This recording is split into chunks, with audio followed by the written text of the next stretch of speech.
And we'll stay in here for old people church. All right. So an atheist decided he would take a walk through the forest. And as he was walking, he was admiring all the things that were there, the trees and the streams and all of that stuff, and noting to himself how amazing randomness was, that randomness could make all of this stuff. And he was noticing the squirrels playing and the birds playing, and loved all of this randomness that he was in. And all of a sudden, one of the things that he was noticing was that there was a bear. And this bear also noticed him and began to chase him. And he began to run.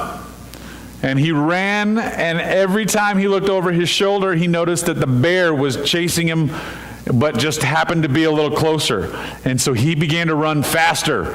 And as he ran faster, the bear did what bears do and are surprisingly fast, and continued to catch up to him, until all of a sudden the bear was on top of this atheist, and he screamed, "Oh my God!" And everything froze. The streams froze. The birds stopped right in the middle of the air, and the bear, with his paw ready to swipe at the atheist's face, froze. And a light shone on him, and God said, "You have discredited me. You have mocked me. You've taught people I didn't create what I've created. You've done all of this stuff. Why should I help you out of this predicament now? Would you actually go and say that you're a believer now? Do I count you as one of mine?" Well, the atheist said, "I would actually feel pretty much like a hypocrite if I started telling people I believed in God now. Why don't you just make the bear a Christian?" God said, "Okay."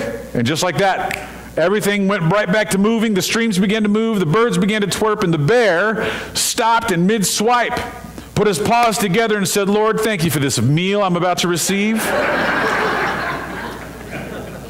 We're talking about gratitude, and I found this quote by John Bunyan, and I think it's pretty awesome. He says, "You have not lived today until you have done something for someone who can never repay you." I have been loving this gratitude challenge that we've been doing, and I'm trying real intentionally every day as I'm doing this gratitude challenge to reach into not just the easy stuff, but I want to reach in and dig deeper to find gratitude in things that maybe are more difficult to find gratitude in, because I want gratitude to be such a deep part of what I'm doing, and I hope you've been having a good thing with that as well. But this morning I found myself finding it difficult to find some specific things to be grateful for, and so I realized it's not because there aren't a lot of new things. It's because I'm really grateful for some of the things that I said yesterday I was grateful for. I'm really grateful for Christmas. I really am grateful. I love Christmas, and I don't love it just because there's presents and all of that fun stuff and good food, and those are all bonuses. But I love Christmas because of my very first Christmas as a Christian. I'll never forget my very first Christmas as someone who believed in Jesus Christ as my Lord and Savior, and what that did for me and what that changed for me in terms of my perspective on what I was celebrating. And so I'm grateful for that. And I'm also grateful that I was excited to come to church today. That's a cool thing when you anticipate worshiping with your church family and you're excited about that. I'm excited about what was taking place here today, and I knew it would be good. And so far I haven't been disappointed, and I'm excited about it. There's something, though, that I've been even more excited about, and then I had to kind of chew on this a little bit, but I'm excited. I have written down here. I'm excited for generosity. I'm grateful for generosity, and I want to talk to you a little bit about that, because here's what I believe. I believe that the scriptures teach us that we are to be grateful. And the outpouring of true gratitude, the manifestation of true gratitude, is generosity. It's generosity. It's giving. It's a heart of I'm going to care for other people through what I have received. That is an outpouring of gratitude. And I think we've got to see how that works. And it comes from the abundance that we've received. When you are generous with what you have, it's because you are grateful for it and realize that it was a gift to you. This story, I don't know if it's true or not, but this story goes that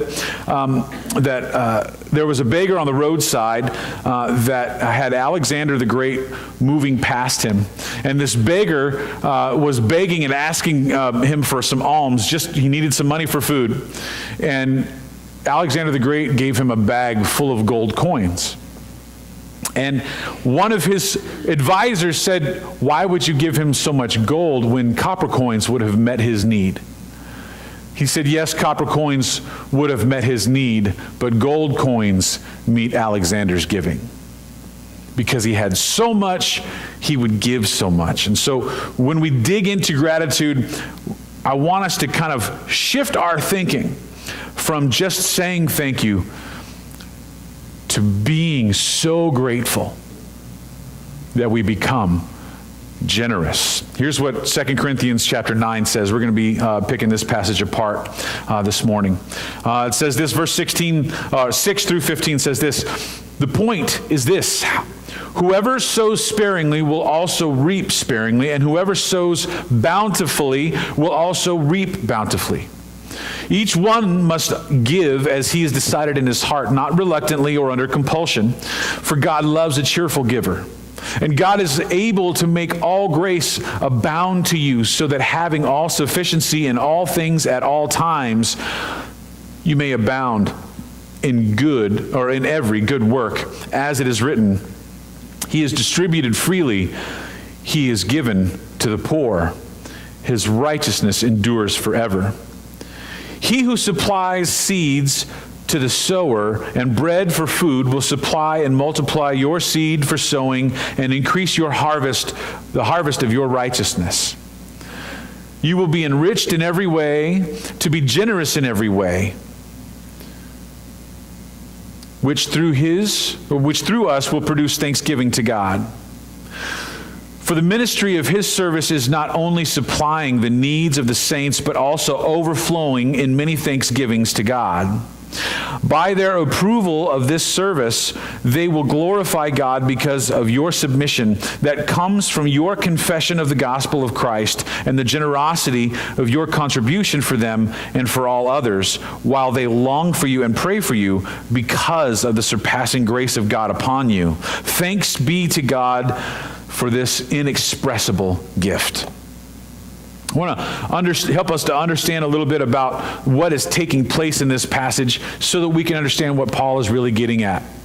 Paul is talking to the church at Corinth. There is a back and forth that's gone on between Paul and this church. In 1 Corinthians, Paul chastises this church and teaches them through their error how they're supposed to respond to God, how to live godly, and how to do these things. And now he has restored them. They have corrected their ways, and he is bragging on them. He's bragging on them to the people in Macedonia and saying, these folks get it. They give, and they give gratefully, and they're generous, and they're grateful for what God has given them. And so they have already committed this gift to us.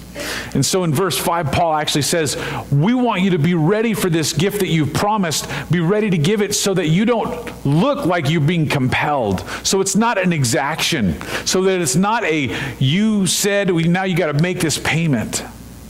Rather, you are ready and excited to give. That this is the heart that you have as a church, and we brag on you and we talk about you on this subject. And here's the thing about generosity. Generosity is not just the act of giving. It's not just the act of giving. When you were 2, you had toys or things that were yours, correct? And if anybody wanted them, sometimes you were absolutely no. I saw a video this week and looking on gratitude, and I'd seen it before, of about a 1.5, 2-year-old girl whose dad is playing with her shakers, and she can't stand it. And every time he touches them, she runs into the room and grabs them from him and says, no. and sets them aside. Right? We have all been there. We have things even in our own lives that are like that. I don't want anyone touching my golf clubs, right? That's mine. Don't mess with my golf clubs. I don't lend those out very much. We have things that are ours. But even as kids, we've been asked to give those things, right? If you're not sharing, what does your mom say? You share, you be kind, you share what you have. Right? And so that as a kid, you're compelled to share the ball with the other kid on the playground. You're compelled to share what you have with somebody else. If you have 2 cookies and you don't want to share those 2 cookies, what does your mom say? She says to share those cookies. Don't be selfish. Right? So is that generosity on the kid's part? No. That's compulsion. That's compulsion. If anyone forces you to give a cookie, not only do we have questions about that person, because who wants to give up a cookie? We don't actually want to give up the cookie. If you're young, you don't want to give up the cookie. Being told to share is not generosity. That's compulsion. Paul is saying we don't want to give from a heart that is compelled. We don't want to give because we are told. We want to give because, as he has said in the Word, you will be enriched in every way, to be generous in every way, but that God loves a cheerful giver. He loves a cheerful giver. One who chooses in their own heart what they should give. You see, that's where generosity is birthed. It's in gratitude for what you have. Being grateful for what you have isn't just being aware that it was given to you, being aware that it's a good thing in your life. Gratitude does more than just be aware of what you've been given. You see, if gratitude stops there, you are filled with a grateful life. Your life is full of the greatness of God. You can feel His fullness on you. He gives you abundance, and you're filled almost to overflowing if you're grateful. But if you're generous, you are filled to overflowing. You're filled to overflowing, and your generosity goes out to others. Now, anytime a pastor starts talking about generosity, people start reaching for their wallets and trying to hide it, thinking that I want a Cadillac. Okay? I don't want a Cadillac. I have no desire for a Cadillac. This is not even about your giving to the church or any project that we're doing. It's not about this at all. What it is about is our awareness of what God has given us and the manifestation of generosity because of gratitude. Because here's what generosity does. Gratefulness, gratitude manifests generosity. It manifests it. It makes it out of nothing. Gratitude actually breeds it. When you have abundance and are grateful for where it came from, you give it, because generosity cannot be compelled. Generosity works this way. It's a cycle. Generosity, or gratitude, works as a cycle. It produces generosity. It actually produces generosity. When you are truly grateful, it produces generosity. Have you ever been grateful for someone doing hard work for you? Sure you have. Of course you have. You've had great things. You've had things that you needed people to do. This is one of the things I love about Oklahoma. If you do something for somebody, they put you on their list of I owe that person. And it doesn't matter whether or not you feel like they owe you. This is a common thing I have found in Oklahoma, and it's not like this in California, and I love it about Oklahoma. I am going to be good to that person because they've been good to me. Gratitude produces generosity. But then here's what Paul is saying in this verse. By their approval of this service, they will glorify God because of your submission that comes from your confession of the gospel of Christ and the generosity of your contribution for them and for others while they long for you and pray for you, is because of the surpassing grace of God upon you. These people will receive what you've given. They will receive it, and they will give thanks to God because of you and because of your confession of God's work in your life. You have given out abundantly. We are going to go to Mexico in just a few months. We're going to go down to Casa Hogar. We're going to, a third year in a row, we're in love with these people. We're in love with what they're doing there. And when we go, we're going to work hard for them. We're going to bring supplies that they need. We're going to buy and take care of needs that they have. And we're going to do it. And I guarantee you, each one of us is going to leave that trip, and we are going to be filled up so much because of what has taken place in that. And it's not because we're just really glad we could give. That's not the heart. Our heart, I already know the folks that are going on this trip, our heart is this.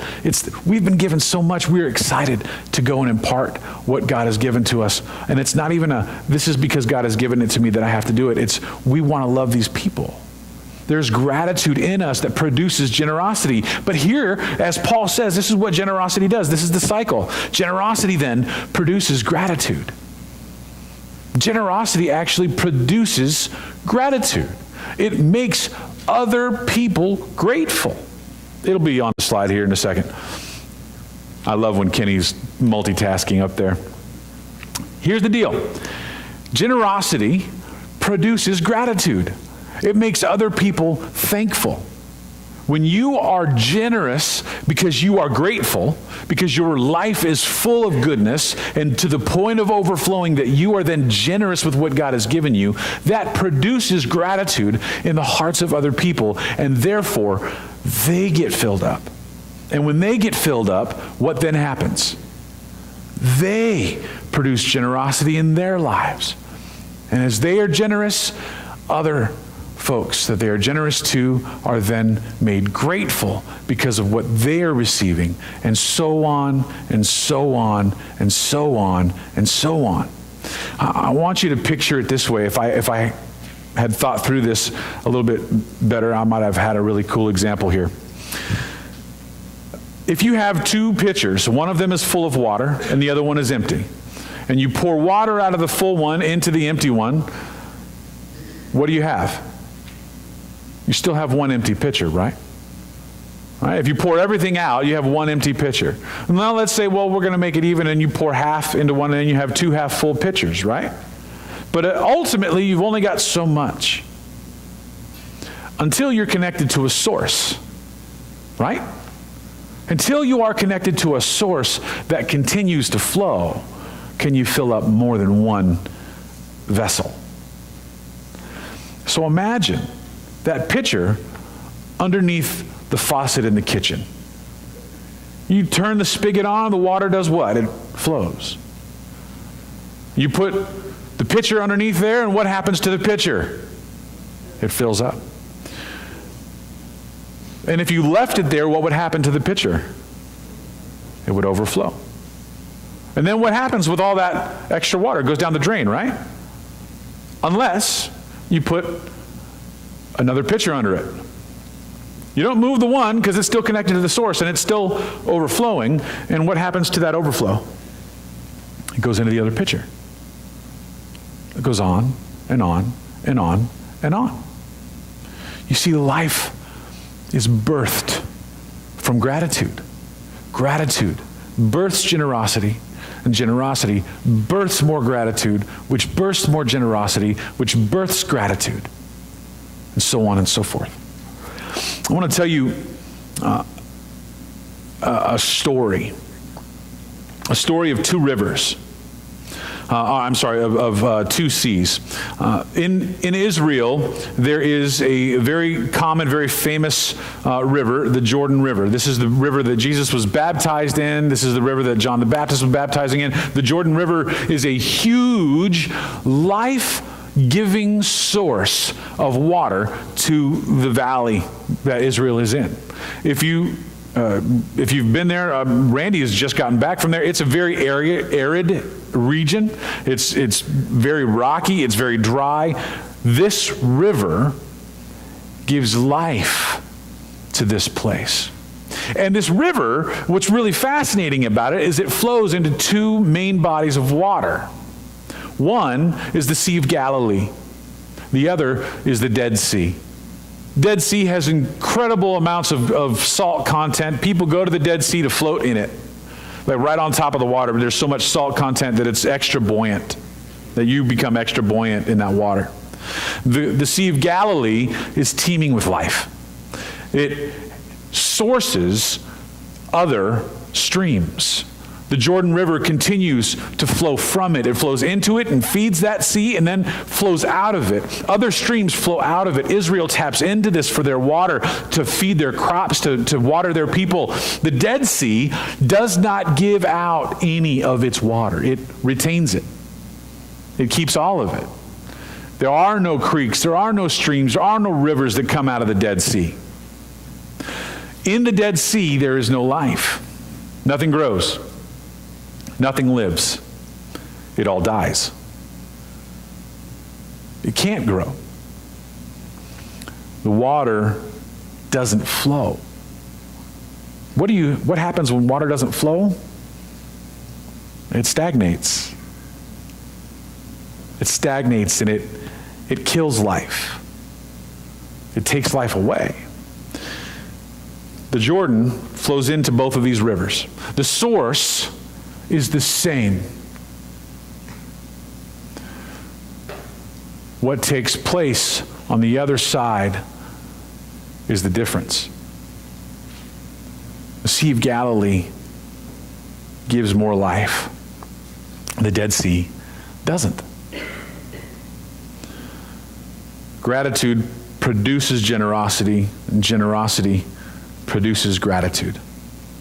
Now, as we think about this, you might think, hey, you know what? I don't have what other people have. I don't have an abundance. I don't have a lot. Other people have way more than me. I only have this much, and we're barely keeping it together. We're barely connecting the dots. We're barely. I understand. I've been there. I've been there. You may think that you don't have the ability to really do that. You may be young and not have a job. How do you produce more gratitude? By being generous because you are grateful, and so on and so on and so on. How do you do that if you don't have a lot? Mother Teresa says this: if you can't feed 100 people, then just feed one. If you cannot feed 100 people, then just feed one. Just feed one person. One of my favorite things to do is in a drive-thru, paying for the people behind me. You don't have to do it for every car. You can do it for one. You might get stuck with a $50 bill. You might. You might pay for the truck behind you, and there's two guys who are oil field workers, but they're taking lunch back to the whole crew at the rig. That could happen. That could happen. But gratitude produces generosity, and generosity produces gratitude. Has anybody ever been the recipient of a free coffee because they were in line because somebody paid for it? Anybody? When that has happened to you, hasn't it changed the course of your day?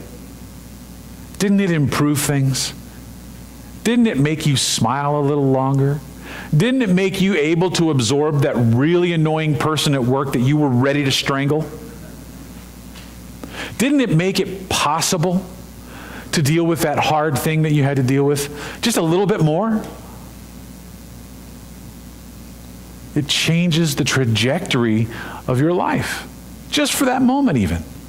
Gratitude produces generosity, and generosity produces gratitude. So here's my encouragement for you today. There are a ton of ways our church can be more generous. Tons of ways. But I would say that our church is one of the most generous churches I've ever known. So we're not going to take that track. We're not going to talk about that. There are a lot of things that you can be generous to financially in our church, in our community, things that we give to, amazing things. I encourage you to do those things, but I don't want to talk about that today. Here's what I'd like for you to do. I want you to take your notes that you have, they're little sermon notes, and I want you to write this phrase on them. It's just really quick. I will feed one. I will feed one. I want you to write that down. Make that your commitment this week. I will feed one. I'm going to feed one. Just one. I will feed one. You might find someone who's absolutely destitute, starving, homeless, has nothing. Don't just give them $5. Take them into the McDonald's nearby them and feed them. Even if you're busy, take the time out. Take the time out. Feed them. Spend time with them. Hear their story. Do something like that. Pay for the car behind you. Feed one. Find a way. Feed one. This is a figurative feed one. It doesn't have to be food. Find a way to bless one person.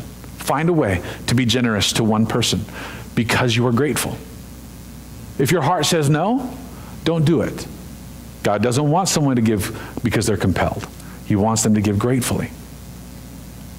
But if you're just nervous, that is not God saying your heart hasn't decided. Okay? Being nervous, yeah, you're going to be nervous to talk to that homeless guy. You don't have any idea what he's going to say. You might be really nervous to buy coffee for the car behind you because she looks like she's from a law office and they're going to work a late night. And you're going to have to buy 50 coffees. Nerves aren't the reason. Let God tell you in your heart what to do, who to feed, but feed one. Feed one. Because gratitude breeds generosity. And generosity breeds gratitude. Would you pray with me this morning? Jesus, gratefully, we come before you and we ask, God, that we would be in the midst of your presence this morning. God, overwhelmed and overcome by what you are doing in our midst, in our church, in our lives, in our community. God, would we open our eyes and see you working and see what it is you have planned. God, show us your hand, show us your favor. God, not by giving us more, but by making us aware of what you've given. And we thank you for this in your name. Amen. With the ushers. Church, you are a fantastic group of people. I am absolutely overwhelmingly grateful for each and every single one of you. I love that I'm excited to come to church and worship with you. Be blessed this week and feed one. Have a great week. Please stand as we worship.